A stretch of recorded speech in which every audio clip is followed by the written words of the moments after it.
So when you think house church, there's a lot of different things that come to mind. And so Joe, can you tell us, like, if we're gonna go to a house church, what should we expect? What is a house church?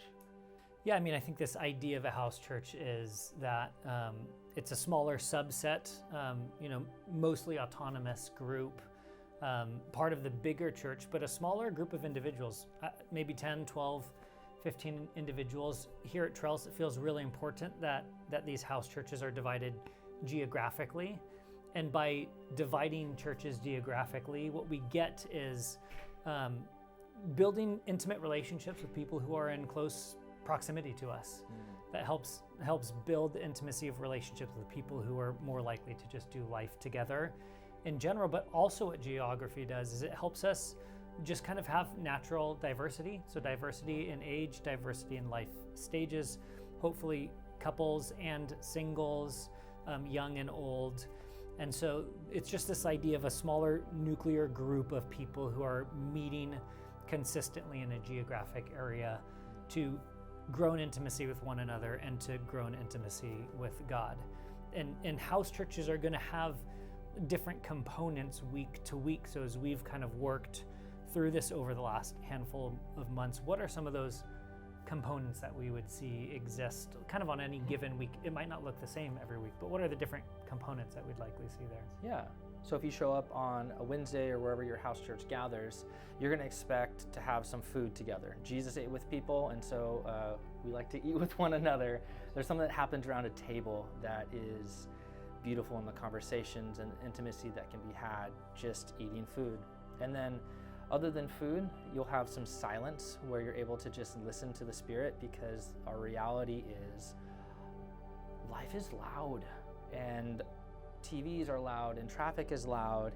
And as a community, there's a space for us to be silent together and to listening to the prompting of the Spirit, which then leads into spiritual gifts. If there's a word from the Lord, if there's an encouragement, if there's a prophecy, this is a safe space to test and to practice what it means to listen to the Spirit, and to do that in a community that's safe and can vulnerably practice.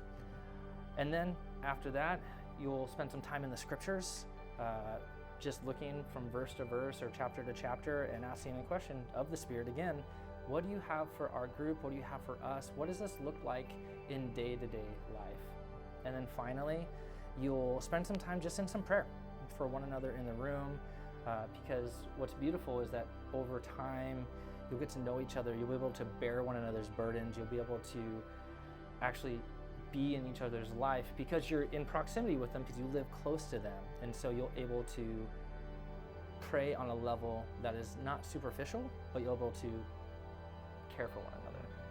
Yeah, and one of the beautiful things I think about house church gatherings, in contrast with a Sunday morning, which is generally planned and organized and very scripted, many times, is that the house church leaders can be fluid and flexible and organic with these things. So from week to week, maybe one week a bulk of your time is spent in scripture, but maybe the next week there's a significant need in someone in the group, and so there's more time surrounding that individual and praying for them. And maybe another week is more socially oriented with more food and something that we can invite friends to. And so that's the beauty of the house church, is just the organic, fluid, flexible nature. And so again, if your desire is to connect with the house church, there's more information and videos on this page where you can learn about what it means to connect with the house church. We just wanted to give you a little picture and an idea of kind of what to expect at a house church.